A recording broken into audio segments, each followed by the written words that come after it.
Welcome to Connect for Life, the Learning Channel. Welcome everyone to a groundbreaking webinar series on inclusion, diversity, equity, and accessibility, presented by Gaining Vision 2020 in partnership with Connect for Life Charity. I'm Sean Pickard, and we are excited to bring you this transformative series of sessions that explore the interconnected themes of inclusion, diversity, equity, and accessibility.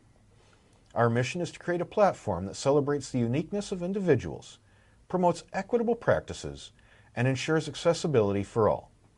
Join us as we delve into thought-provoking conversations, exchange insights, and learn from experts in the field, all with the aim of fostering a more inclusive, diverse, and accessible society. Welcome to I.D.E.A. Do you know what this means? We like to start each session by acknowledging the land in which we call home. Gaining Vision 2020 acknowledges the lands which constitute the present-day City of Mississauga as being part of the treaty and traditional territory of the Mississaugas of the Credit First Nation, the Haudenosaunee Confederacy, the Huron-Wendat and Wyandot Nations. Gaining Vision 2020 recognizes these people and their ancestors as people who inhabited the land since time immemorial. The City of Mississauga is home to many global Indigenous peoples. Gaining Vision 2020 is actively working towards reconciliation by confronting our past and our present, providing space for Indigenous peoples within their territory to recognize and uphold their treaty rights, and to support Indigenous peoples. Gaining Vision 2020 formally recognizes the Anishinaabe origins of our name and continue to make Mississauga a safe space for all Indigenous peoples. Melanie Taddeo is a seasoned educator with 25 years of experience and a passionate advocate for inclusion, diversity, equity, and accessibility. As an I.D.E.A specialist, she has been a trusted consultant in these vital areas, offering her expertise to organizations seeking to create inclusive environments with over a decade of experience facilitating workshops and trainings for professionals. Melanie has honed her skills in empowering individuals and fostering positive change. Ladies and gentlemen, here to speak about I.D.E.A fundamentals, Melanie Taddeo. Thanks so much, Sean, and welcome to everyone. I would like to just set the stage and express that all of us are coming today to different platforms from different experiences and different expertise, let's say. Some of you may be professionally involved in I.D.E.A concepts, where others may be brand new. I will encourage everyone to not allow guilt and shame creep into the conversation. We'll be talking about many different things that could be triggering, that may cause some emotions, and I encourage you to sit with uncomfortable feelings for a minute, but please do what's best for you to take care of yourself. If you need to pause the video at any time, take a deep breath. We'll be here for you, so please come back when you're ready. Sean, I'm so excited about this conversation. Well, let's find out what we're doing today. All right. The intention of today's session is empowering change, unveiling the fundamentals of inclusion, diversity, equity, and accessibility. We have a couple of objectives for that, Melanie, and our first objective is understand the core concepts, provide people with a comprehensive understanding of the core concepts of inclusion, diversity, equity, and accessibility, clarify the definitions, explore their interconnectedness, and highlight their significance in creating inclusive environments. The second thing we would like to do today is to highlight the power of representation, emphasize the importance of representation in fostering inclusivity, discuss the impact of diverse perspectives and experiences, and explore strategies for promoting diverse voices and representation in various contexts, such as workplaces, communities, and media. Our third objective is to cultivate awareness and sensitivity, raise awareness about biases, stereotypes, and barriers that hinder inclusion and accessibility, facilitate discussions on recognizing and challenging unconscious biases, fostering empathy, and cultivating a culture of respect and acceptance. Our fourth objective is to provide practical tools and strategies to equip people with the habits, the tools, the strategies, resources to promote diversity, equity, and accessibility. We would like to share best practices for implementing inclusive policies, designing accessible spaces, and creating opportunities for underrepresented groups, empower participants to take meaningful action in their personal and professional lives. Wow, it sounds like we're going to be accomplishing a lot, Sean. There's a lot going on there, Melanie. All right. Well, I think we better get to it. What do you think? I think we need to. Okay. And I think the first thing we need to do is really take a look at what does diversity look like. Yes. So we have a picture here for everyone, Melanie. Okay. And in this picture, we've got 4 groups of people. The first we'll call Group A. We have 4 individuals that are blue. Blue. Okay. In Group B, we have 5 individuals, but 1 is blue, 1 is orange, 1 is green, 1 is red, and the last one is yellow. In Group C, we have 6 people. 2 of these individuals are blue, 2 are red, 1 is green, and 1 is yellow. Okay. Now in Group D, we have 1 individual that is blue, 1 individual that is red, another that is green, an individual that is yellow, someone that is black, an individual that is purple, and finally a brown individual. There's a couple of diverse groups there. Oh, well, Sean, out of these 4 groups, which one would you say best represents diversity to you?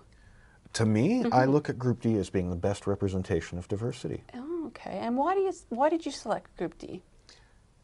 It's the most colorful one. It has the most diverse colors in it. Okay. So would you be surprised if I told you that, in fact, all of these groups are diverse? I would be a little surprised. Even all the one with all the same colors? Yeah, we have 4 individuals that are all blue. That's right. But here's the great thing, is diversity is about the individual. And every person, even if we all look the same, are different. We have different elements. There's different intersectionalities, different parts of us that make us unique. And that's what diversity is all about. When people think about diversity, a lot of times they look at the skin color, they look at gender, they look at the very physical attributes. But really, when you're talking about diversity, we're talking about individuals and their makeup. So you can never judge a book by its cover. You can never judge a group of people by its cover. And that's why we have to understand the difference between diversity and representation. That's a very important point. And so it really comes down to, for example, Group A, the 4 individuals that are blue, it's about the person, not what's on the outside. You got it. Absolutely. Okay. That is something a lot of people need to keep in mind. Yes. So looking at some of the I.D.E.A fundamentals terminology, Melanie, this slide that we have here, we've got a picture of, it looks like someone greeting someone at the front door with a cake. Okay. And a couple of definitions that we have here. Diversity is about the individual. It's about the variety of unique dimensions and qualities and characteristics we all possess. What do you think, Melanie? I like to think of diversity as the mix. We have so many different characteristics and dimensions of ourselves that really, truly, diversity is the mix. And when you think about a group of people, it could be diverse, and it's the mix of people. So I like to think of it as the mix. That's a very good point. And that brings us to representation. Now, representation focuses on visible differences such as skin color, gender, disability, or other visible differences. But representation is an important subset of diversity. However, representation is not diversity in and of itself. What do you think? And this is the thing. A lot of people get representation and diversity mixed up. And I think it's important that when we talk about representation, we're making sure that everybody is represented amongst the mix. So that might be the physical characteristics or attributes. But it just also shows, is there women in the workforce? Is there individuals with disabilities? Making sure that there's a diverse group of individuals. But representation is more of the physical characteristics, not necessarily all the multiple dimensions that we're looking at. Very good stuff. Now that brings us to inclusion, the action or state of including or being included in a group or structure. And there's also a little sub-definition here, Melanie. The practice or policy of providing equal access to opportunities or resources to people who might otherwise be excluded or marginalized. Sean, doesn't inclusion sound like a beautiful thing? It does. And you know, I think it's really important because there is those 2 definitions. But really, when you think about it, it's the mix working together. It's a very unique place to be. Yeah. Accessibility is a core principle of I.D.E.A fundamentals, exploring how creating an inclusive environment ensures that all individuals, regardless of abilities or disabilities, can access information, services, and opportunities without barriers, workplace and beyond. What do you think, Melanie? Oh, you know, it's interesting because accessibility, when people think about accessibility, they think, oh, so much work, it's so much involved. But really, truly, it's just making things accessible for everyone. Anyone can access things. You think of all the different things in our life, curb cuts, elevators, door openers. Yes, they help individuals with disabilities, but it's accessibility for all. It's amazing, isn't it? Absolutely, but those are simple things, everyday things that we all run into. That's exactly it. Now, our next slide, we're talking more about terminology still. Yes. But we have a picture of 3 boys trying to watch a ball game here. There's actually 2 pictures. They're side by side. Okay. And one says equality, and it's got all 3 boys standing on a box, trying to look over the fence to watch the ball game. Okay. But the 3 boys are different heights. One of them can't see, while the other 2, one's barely making it, and the other's quite comfortable. So, Sean, what do you see in this? Well, equality is all of them having a box to stand on to watch this game. Okay. But one can't see, so it's really not equal. Isn't, right. Whereas equity, the picture beside it, we have the 3 boys, one of them standing on the ground, one of them standing on a box to watch the game, and the smallest one standing on 2 boxes to look over the fence to watch the game. Oh, so now everything's equitable. Everything's equitable. Everyone can see. Amazing. Okay. So some definitions for inequality: to the existence of disparities or differences in opportunities, resources, and treatment among individuals or groups. There's a lot of big words there, Melanie. What does that mean? There is. Okay, so inequality, think about it this way, similar to that image. Yes, we're all trying to watch the baseball game. These boys are trying to watch it. So, but it was unequal. They weren't able because they're all unique individuals. They're diverse. And we have to get creative and come up with solutions to build equity. And that's why we have the different boxes or standing on the ground, because it can't be, it's not a cookie cutter solution. Really, it's an individual basis. That's what accessibility brings into it as well. Can you think of another area in your life, Sean, where you see inequality and equity?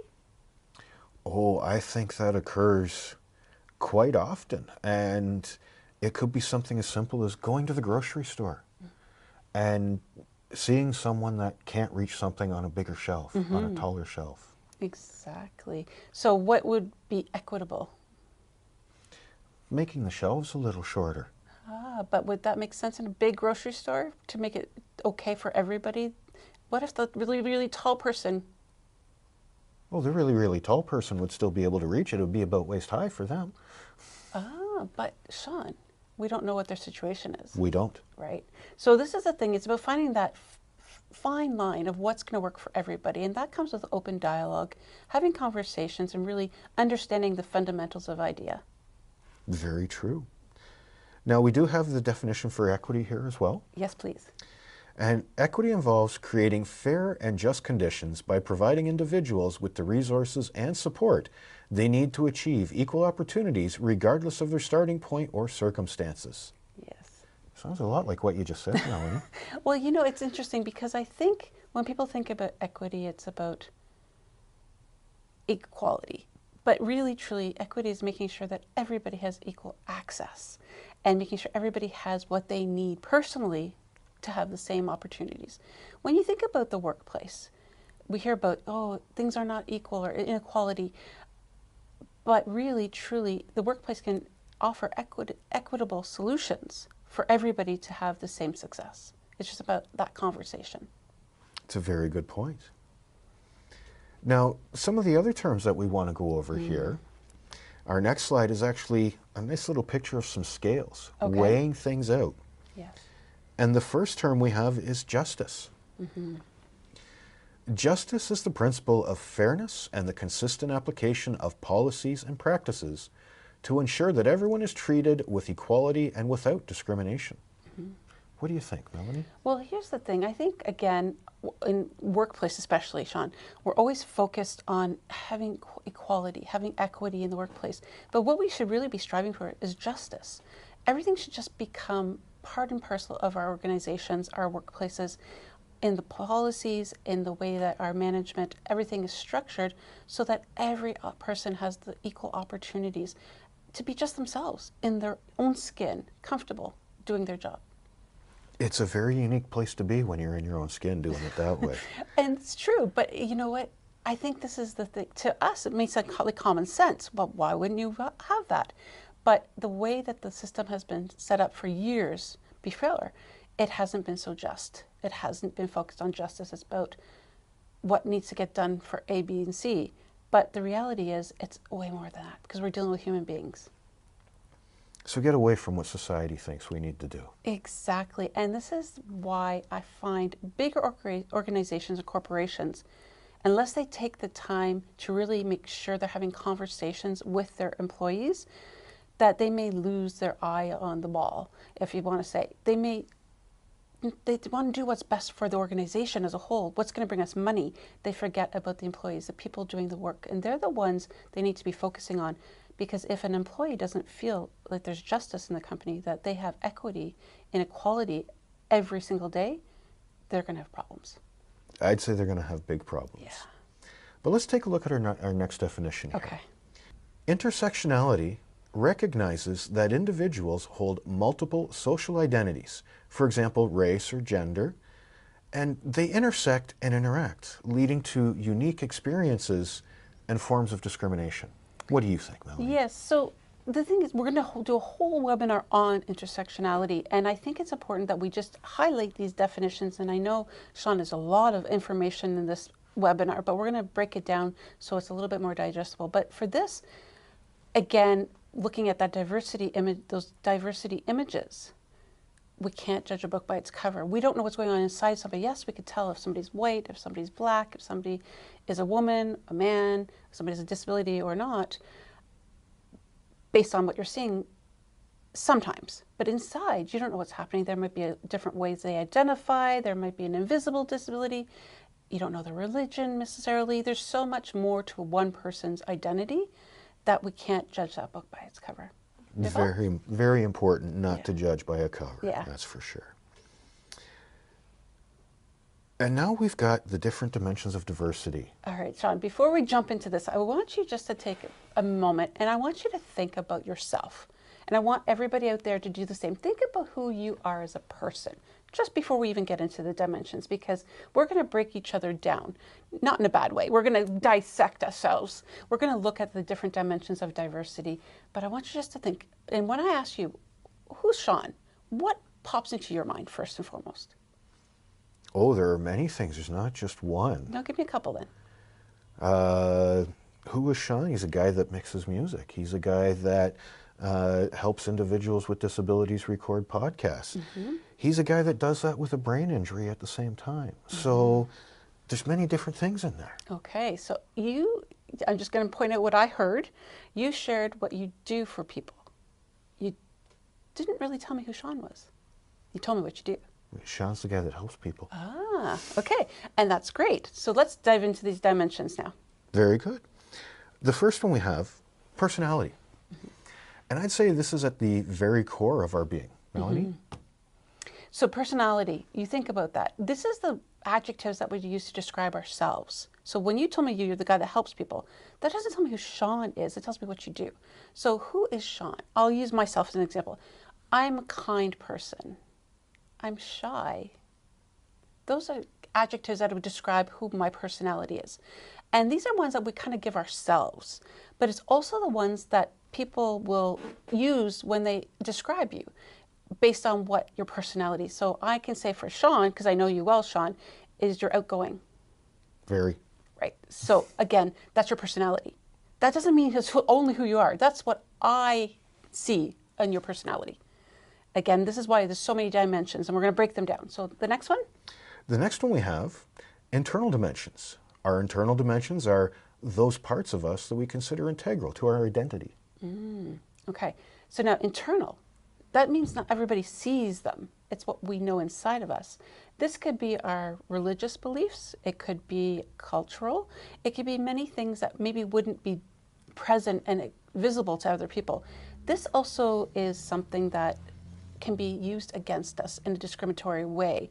So, for example, let's just say that somebody suffers from mental illness. They're having some challenges with mental health, and therefore they're coming across a little anxious, a little bit. And internally, we know what's happening to ourselves, but the person that we're working with may not know that. But those internal dimensions are something that we're dealing with that makes us who we are, that sometimes people may perceive differently and can use it against us to discriminate. They may think, oh, Melanie's kind of odd, just based on something that they're observing. Doesn't mean it's true, but again, bias comes into place. So really that's a lot of perspective based. So when we look at internal, it's things that people can't see, but we know about ourselves. And again, that's why it's internal, because it's inside of us. So when we look at ourselves, we can think about, like myself, my background, my father's Italian, so I have the Italian culture as part of my makeup. But I'm also an individual with a disability. But again, perhaps somebody may not know that. These are all internal. Doesn't make me who I am, but it is part of who I am. So let's move to the next level then with external. The external dimensions, those are the things that we tend to have more control over. Yes. So again, internal, we may not always have control over ourselves. It just happens. That's who we are. External, so it could be like our education. So I chose to go to university. You chose to go to college. These are things that we're choosing to do to better ourselves as individuals. But they make us who we are. So again, you've got the skills of podcasting, doing all the music stuff, whereas I have none of that editing skill sets. But you chose to do that. I chose to become a teacher. So these are external dimensions. And these are things people will see because probably they'll know about it at work. They'll be a little bit more obvious. This also is something that, if you want to express yourself, your gender identity, if you want to dress like myself, if I want to dress like a woman, pretty, dresses or whatever, that's something I'm externally putting out there. And you have control over what you choose to wear and how you choose to identify and express yourself. So these are external for people. And again, these are what people are going to see first. They're not going to see the internal. They're not going to really focus on the personality. So this is the external ones. Very good points. Now the next one we have here is organizational dimensions. Yes. How are you classified at work? Exactly. So you think about it. It's about your role. Are you management? Are you frontline? Are you been there for, how long have you been there? Are you brand new? Are you on probation? Are you a lifer? And also, of course, your pay grade. All of these things will also classify you in diversity. And our last one here, Melanie, global dimensions. Our global dimensions are things that we experience with global events and activities that are largely outside of our control. And let's be honest, there's a lot going on in the world now. Exactly. Think about the war in Ukraine and Russia right now. It doesn't personally necessarily affect us hands-on. We're not in the midst of the war. But I can tell you, we're all feeling inflation, aren't you? Oh, absolutely. Or think about the pandemic. We were all locked down. It was a global event. You may not have had COVID, but you felt the repercussions of it. We had to stay home. We couldn't commute. We had to wear masks, all these things that were put on us. So all of those dimensions will have a factor on us. It may not be us experiencing it hands-on, but it still plays a part of who we are. Very important thing. Yeah. So what does this all mean, Sean? Really, truly, oh, Melanie, there's so many dimensions. Why is it important? Well, I'm going to ask you the same question, but we're going to break it down. Who's Sean? Give me some personality dimensions. Some personality. We'll go with the one that you mentioned earlier, outgoing. I am outgoing. I'm also very much the worker. Get the job done. Okay. So is that your personality or is that what you do? Yes. No, that's my personality. Okay. All right. So I would also say that you're fun-loving. You're a very positive, warm person. That's just my take because I know you so well, Sean. But personality is the adjectives that describe us to others that might use. And I would think that would be something somebody would say. Now, what about external, Sean? What are some external dimensions for you? External dimensions for me. I would have to say the way I present myself, my dress, right? I know a lot of people dress for success. I choose to dress for comfort. There you go. Doesn't mean you're not professional, though, does it? No. Ah, okay. And what about organizational? You are the station manager of Voices for Ability Radio. I am the station manager, and organizational, I am the top of the heap. Yeah. So I have a lot of people coming to me. What do I do? What do I do in this situation? How do I handle this? Things of that nature. And I've got to be the guy with the answers for those people. Right. And so people may perceive you as somebody that is professional, that knows what they're doing, is confident and competent. Again, we won't get into the pay grade, but again, it's important for us to understand the organization dimension. Now, what about global? Global? I'm going to say global doesn't play as big of an impact on me on a day-to-day, but it's the little things that happen in the background. You were mentioning inflation earlier. That's hitting everyone. So yes, I'm noticing that. But other than things like that, there's no monster under my bed keeping me up at night. That's a global impact for me. Okay, so I'd like everybody to just take a minute and jot down your personality dimensions. Maybe just 1 or 2 points, perhaps some internal, some external, organizational, and global. And after you do that, just sit with that for a moment and think about it. Is this how people are seeing you, or is this how you see yourself? Because this is another really important point, Sean, is it's important for us to understand this about ourselves, because when we look at others, we'll get into this in another webinar series about unconscious bias, but we need to start to understand these elements in order for us to have this conversation. You know, you reminded me of something I heard a long time ago, Melanie. There are 3 things a person is. What they think they are, Yeah. what someone else thinks they are, and what they actually are. Absolutely. And I think this is important information that we need to really consider when we're ever having any conversation about I.D.E.A, because I think we all have different interpretations, we have different perceptions, we all have different biases. So coming to this conversation with open mind, setting the stage with all of the terminology, making sure that we have this discussion so it sets the stage for the continuation of all the other webinars, I think is setting us up for success. Excellent. So working together for workplace equality, we want to do things like addressing the root cause. And that's to combat inequality and promote justice. Organizations must identify and tackle the underlying factors that contribute to disparities in the workplace. Melanie? You know, Sean, this is something, it seems so simplistic to me, but yet businesses and organizations are not doing this.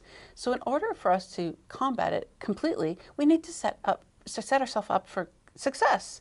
We need to ensure that the policies, the procedures, and the leaders are prepared and understand this concept right from the very beginning.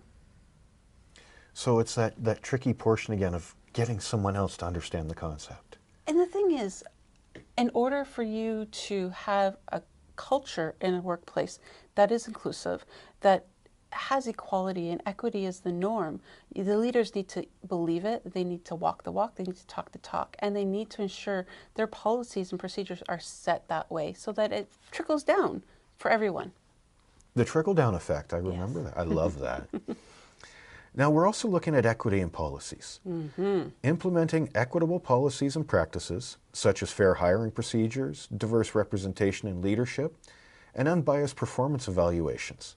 Now, these help promote justice and level the playing field. Melanie? Yeah, so the thing here, again, as I hear these, as I created this stuff, I'm thinking it's just common sense, but really it's not, because for so long, workplaces haven't had that policy in place, that equitable hiring. They just hired who they thought was best, that looked like them, that was going to be aligned with what they were doing.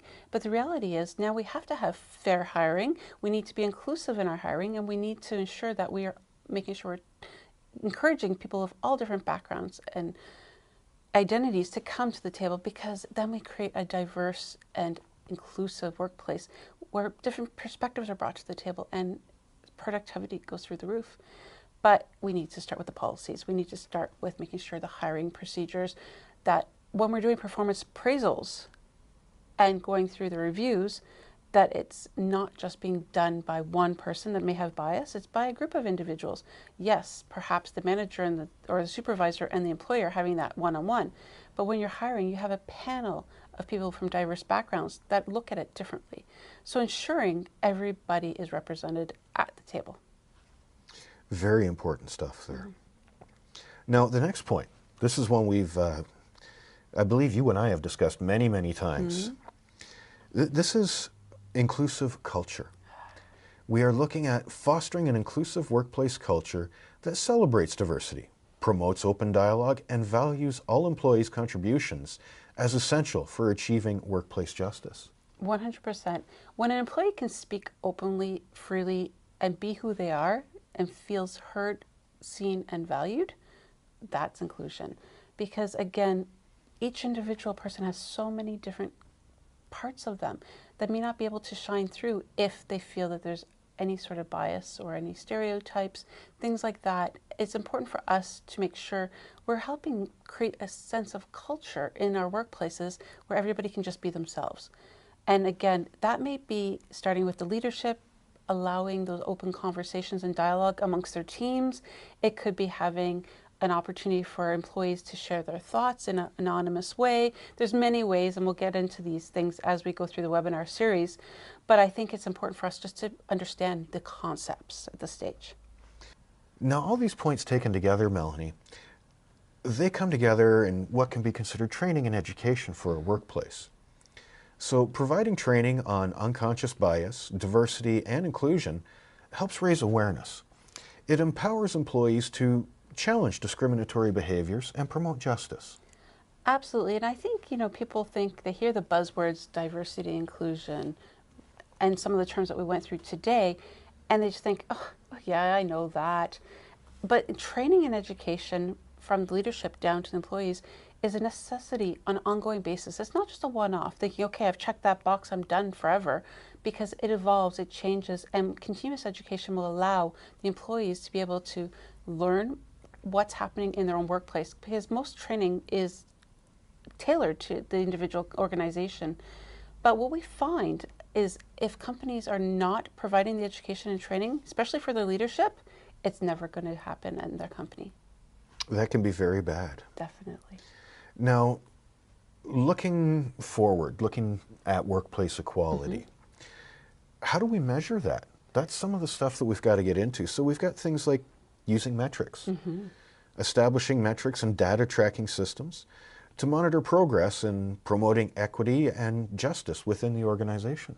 Yes. Now, I want to be clear. It's not about checking the boxes. Okay, we have so many people from this background. Click, click, this many women, this many individual with disability. That's tokenism. What we're looking at is just keeping stats and data of what's actually happening. So yes, so you definitely will have those stats of how many people from each group, but also then those opportunities to offer surveys for employees to give feedback. Because at the end of the day, the leaders may feel, oh yeah, we have an equal workplace, but the employees don't feel the same. So again, it's not just about the leaders, it's about the clients, it's about the employees, it's about the stakeholders. Everybody that's involved has to have a say. And that's where these opportunities of focus groups, different opportunities for surveys, workshops, and open dialogue with many different people that come to the table so that we can ensure that justice is actually happening, not just an imaginary thing. Not just a buzzword. You got it. Now, the next point that we need to go over here, you brought up two terms that, to me, really bring this next one into focus. Okay. You talked about clients and stakeholders. Yes. And the next thing we need to talk about is accountability.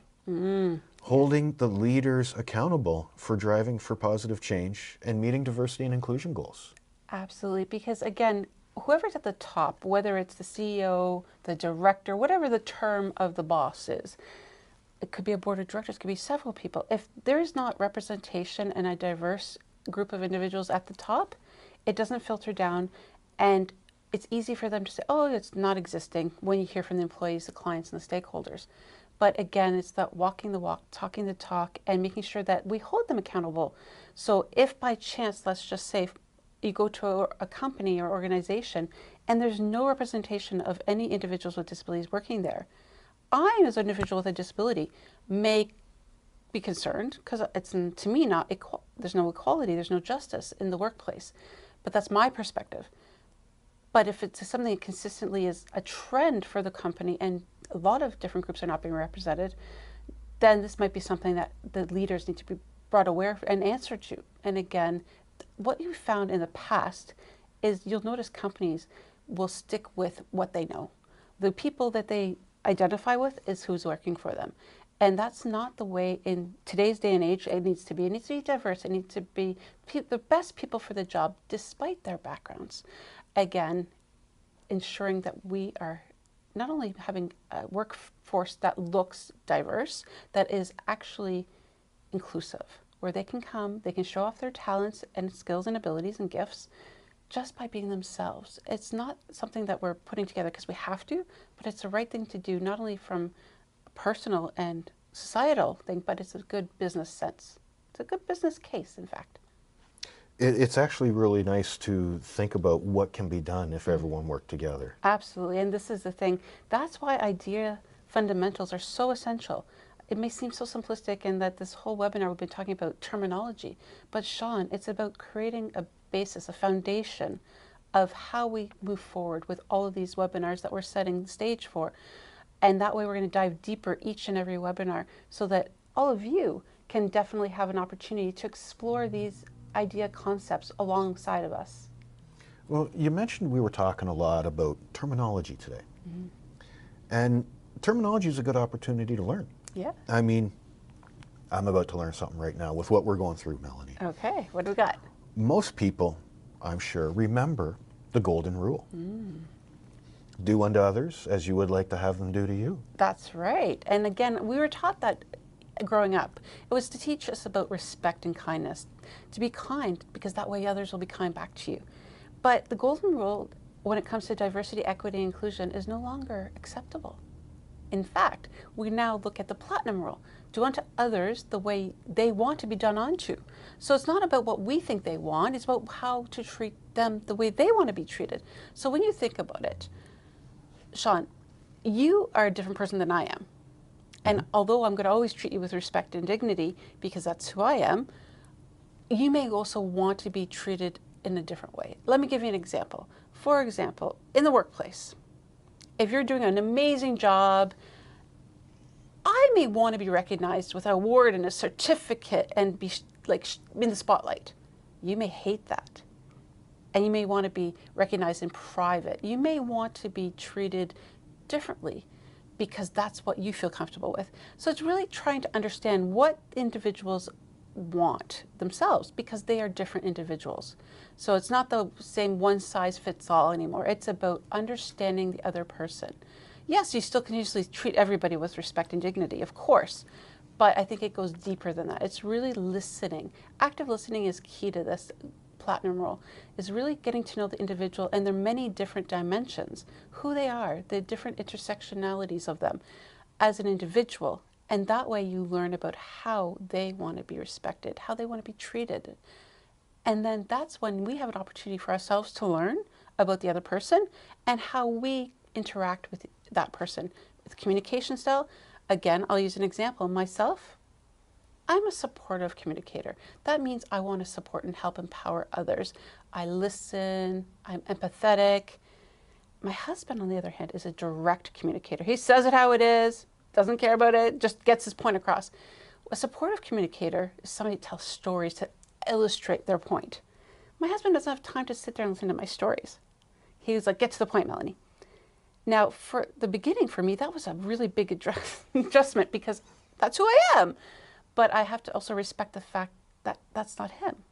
So we now have this communication style that when I'm talking about certain things, I can express myself the way I want to be expressing myself. But when it's something that I need him to listen to me and I need an answer quickly, I know I need to shift my communication style to be direct and just ask this question and then go into the story afterwards. So it's just a little bit of tweaking that needs to be done to understand who we're connecting with? I'd say that's a little more than a little tweaking, Melanie. But let me see if I've got this right. Okay.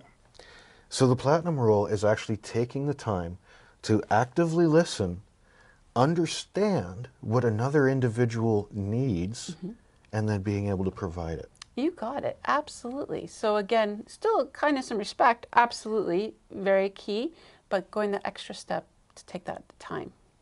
I wonder how many people are actually going to make that effort. I'm hoping all of us will at least try. Again, this is something new that maybe not everybody has heard of, but we want to make sure that we're aware of this because it does come up a lot in today's society. As I mentioned, we're not all the same. We all have different needs and wants and desires. And that also means that as individuals, we need to communicate these when necessary, whether in our personal lives, our professional lives, or even in the community. Now, our next slide here, Melanie, is kind of going to bring what we've been talking about together. Okay.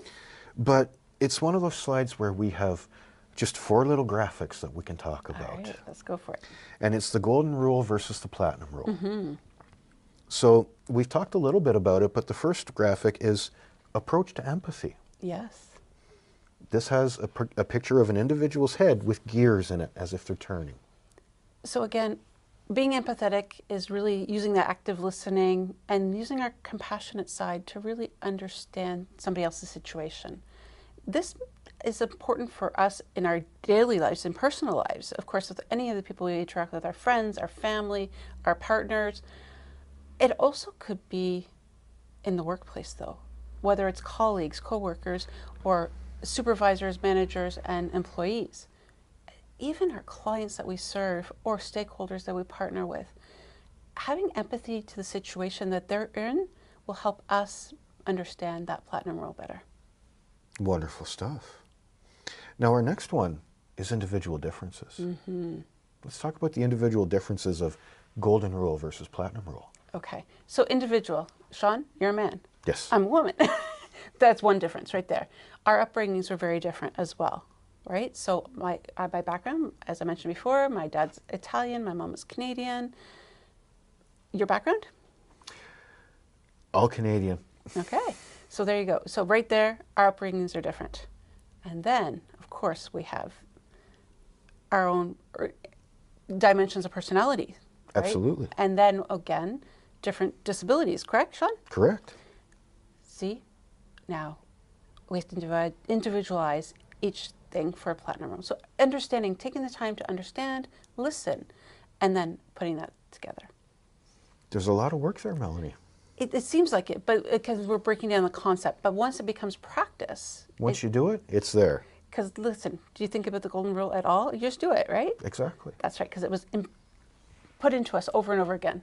Ingrained over the Ingrained, years. that's the word I was looking for, thanks. Now, the next graphic that we have here, it looks like a couple of little text bubbles. Okay. And it says communication styles. How does a communication style differ from golden rule versus platinum rule? Oh, it doesn't differ. It's part of it. And Oh, that's part of similar. it. It's, Okay. it's part of it. Because remember, now, Sean, I'm going to say that you are definitely a direct communicator. You say it how it is. You say what you mean, and that's it. You're to the point. That doesn't mean you don't have some fun anecdotes to go along with it, because that's your sense of humor. As I said, I'm supportive, but you and I work great together. But that's because we understand each other's communication style. Now, when you have a supervisor that may not appreciate your communication style, you could interpret it as if they're being rude or offensive. So not only is the employee or coworker or the manager, all of us have to understand each other's differences and the different communication styles, which again needs us to do some inner work. And this is what I don't think a lot of people understand. When we talk about diversity, equity, and inclusion, it's about ourselves first, understanding ourselves and those different dimensions of diversity, and then being open to learn about others. And it takes some time, some practice, but then it becomes the norm. Now, our next place, since you're talking about norms, I think we have to go here. Okay, let's go for it. Workplace applications. Everyone's got to go to work every day, unless you work from home now. Well, this is true. What are the workplace applications of golden rule versus platinum rule? Well, basically thinking about, again, mentioning supervisors, managers, and leaders need to understand what they're doing in their company to apply that platinum room, because again, one would hope they're applying the golden rule already for their employees, and that means they had to take that time. But again, it's not going to be, again, the authoritarian leadership style. It's not going to be like, you need to do this, this, this, and this, and this, and then not care about that impact for the employees. It's like applying the platinum room, listening, as I mentioned, recognizing people in different ways that works for them, helping people collaborate in the team. So the way you lead your team is also going to be application, but then it's about coworkers as well, how they're going to interact with one another. And again, somebody may think, oh, I'm going to bring snacks for the team. They did some baking. But if you know that one of the team members is allergic to nuts and that the company has a no nut policy, obviously you're going to make sure that alter there. It's just understanding the makeup and the diversity of your team.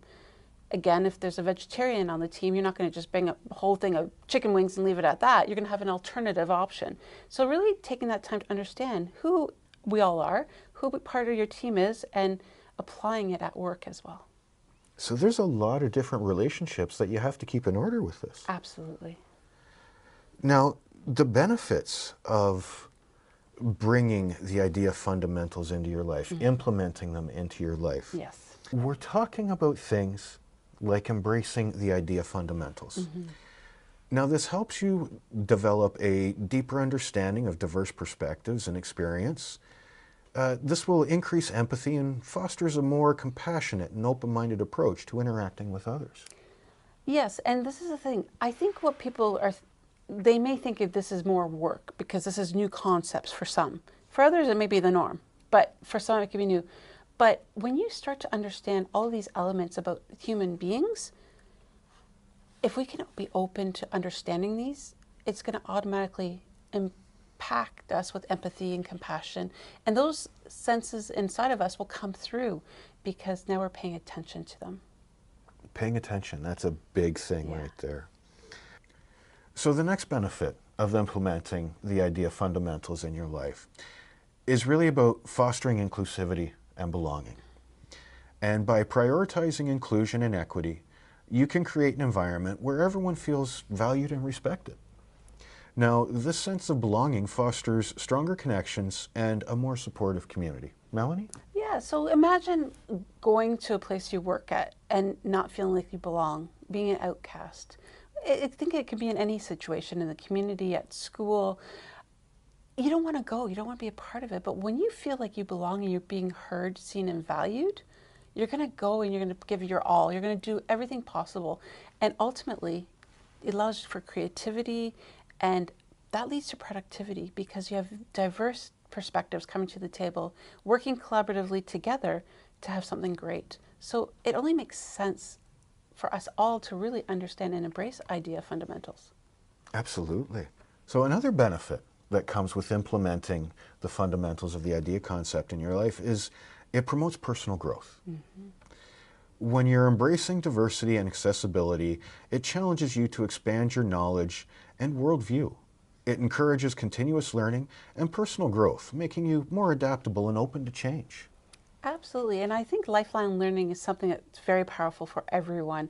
I find with the IDEA fundamentals, especially when I've been going through this journey, because it is a journey, is I've learned so much about myself and about those around me, and I've really been able to look at things in a different perspective. But it takes work. It takes time for us to attend webinars like this, workshops, to read things and educate ourselves. So definitely personal growth is huge. Personal growth is probably the biggest aspect I can think of. So the next benefit we want to talk about is driving innovation and creativity.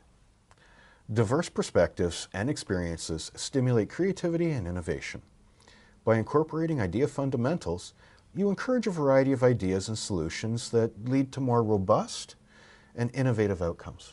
Yes. So when you have a diverse team with different perspectives and experiences, they come to the table, they collaborate, and they allow creativity to flow. Innovative ideas come out and different problem-solving solutions. This is when some of the best concepts are created, when you have that sense of belonging. And that's why inclusion, diversity, and accessibility are key essentials for any workplace. understanding it and empowering people to have an equal opportunity workplace. So making sure that people, feel valued for what they are offering. Exactly. And in fact, Sean, that it's been shown by stats that a diverse workforce that people feel like they belong and are included will put in that much more effort and come up with more innovative projects. And well, you know what that means. It impacts the bottom line. Absolutely. Yeah. Now the next one. I think we're really going to have to go through this one. I really want to touch base on this one, Melanie. Okay.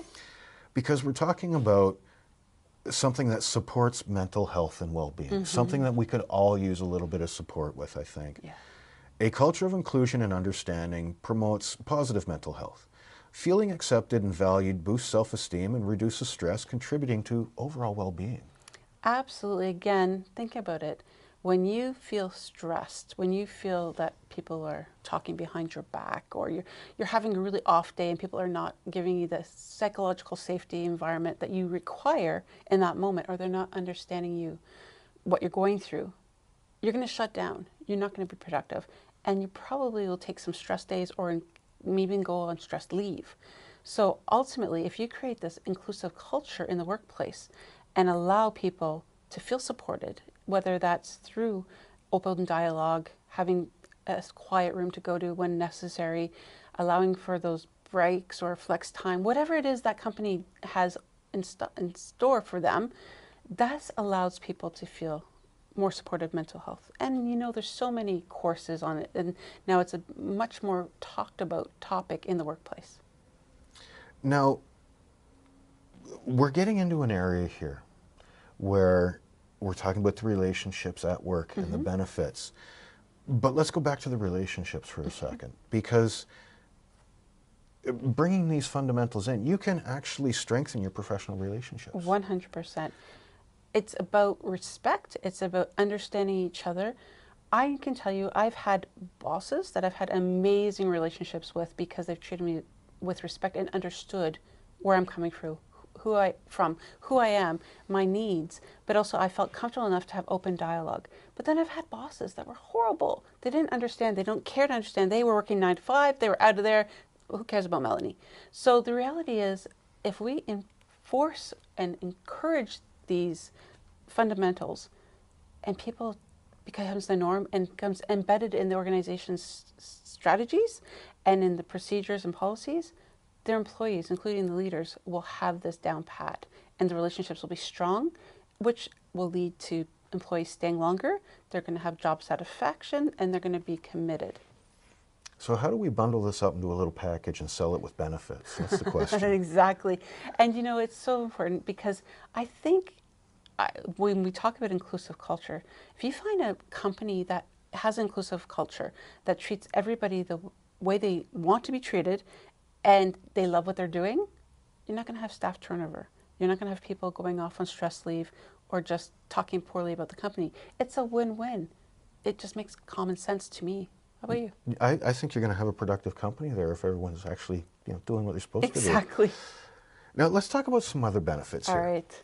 Things like, well, we just touched on it briefly, increasing productivity and performance, where the inclusive workplace will often see an increase in employee engagement. We're looking at job satisfaction and improved productivity. And again, notice how it came out of my mouth because this is some of the key benefits that I think, when you're trying to sell diversity, equity, and inclusion to a team or a team of leaders especially, these are some of the key points we're touching on because that's what they want to see happening in their workplace, but they're not quite sure how to get there. And this is why I.D.E.A fundamentals, although perhaps people feel are buzzwords, it's in the tapestry of what an inclusive culture and a company is. It's right there. It's embedded into it. Well, you see, that kind of leads into the next one, where we're talking about systemic inequalities. Yeah. And this is the one that I think a lot of people need help with because they don't realize it's there. But a systemic inequality, by actively addressing systemic barriers and biases, you contribute to dismantling inequalities and promoting social justice. So a lot of people don't realize it's there, but how do we help them? How do we bring that in? Well, I think especially in corporations that have been along for decades, centuries even, they were set up in a certain systemic, perhaps a patriotic system for years, and it's been that way. You hear a lot of terms, that's the way we've always done it, or it's always worked before. So things that are bred into the system itself, and there's no wiggle room, there's no room for change. This is where if we can start to talk about I.D.E.A and get the leadership and definitely perhaps the board of directors or the stakeholders to see the positive benefits of I.D.E.A concepts, then the change can actually happen and we implement it into the system. Implementing into the system is the difficult part right there. It takes a lot of time, a lot of buy-in, but it can be done.